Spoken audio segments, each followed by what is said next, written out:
The champagne had a metallic tang, sharp and almost bitter to the taste. I only held the glass, mimicking the way a man would hold a mask. Surrounding me were her new family, her new husband, and her new life, all looking polished and smug, intoxicated with borrowed pride. Her brother, with his crooked nose and loud voice, leaned in so close that his breath polluted the space between us. "Why are you even here?" He sneered, confidently declaring that she had upgraded to a better man. Laughter filled the room like flies buzzing over decaying wheat, with fingers pointing and eyes sneering at me. I remained motionless, unfazed by their taunts. Then a small hand grasped my sleeve urgently. It was my son, whispering in a voice meant only for me. "Dad, we need to leave now. Something bad is going to happen. Trust me, Daddy." At just 8 years old, he shouldn't have that knowing tone in his voice. I silently agreed and started heading towards the exit. As we neared the door, a series of events unfolded.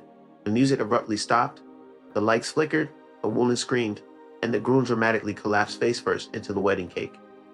It all started 6 months ago in silence, the phone carelessly left unlocked on the sofa, her phone containing deeply buried messages. Unfamiliar names, conflicting details. One figure stands out, starting to raise inquiries.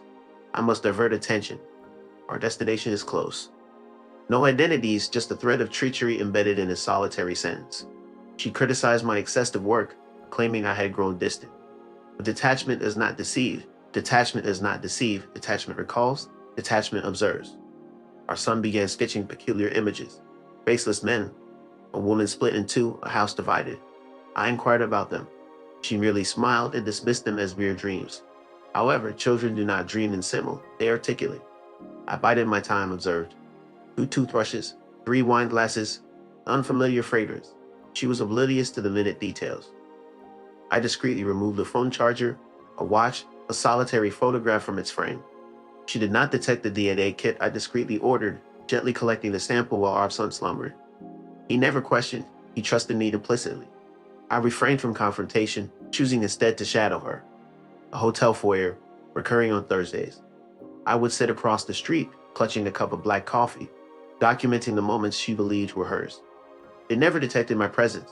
"Have you ever kissed outside?" Too intelligent for that, I thought. However, they couldn't help but laugh, and laughter always leaves a mark. The boy's behavior changed. He became paranoid. One evening, he wondered if someone could be two people at the same time. I assured him it was possible. That's when he began locking his bedroom door. 2 weeks later, the results arrived in a thin, light envelope. Inside, a sharp truth unfolded. He was not the biological father. I remained silent, staring at the wall until the deafening silence confronted me.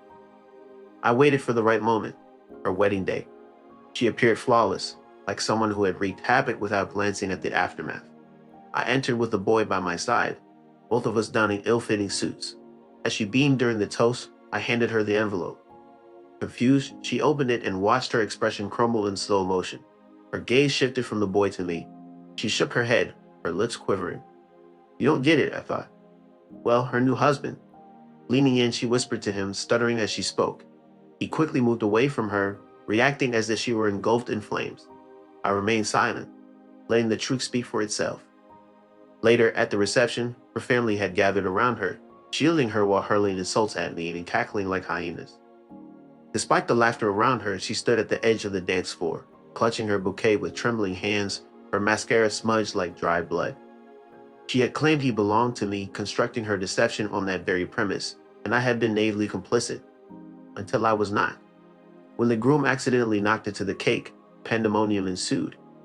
Guests shrieking, phones calling 911, and the band abruptly stopping. He was not injured, just allergic to almonds. I didn't tamper with the cake, but someone did, and she was aware of the culprit. Rushing to his side, tears now flowed too late. Her brother confronted me, hurling accusations.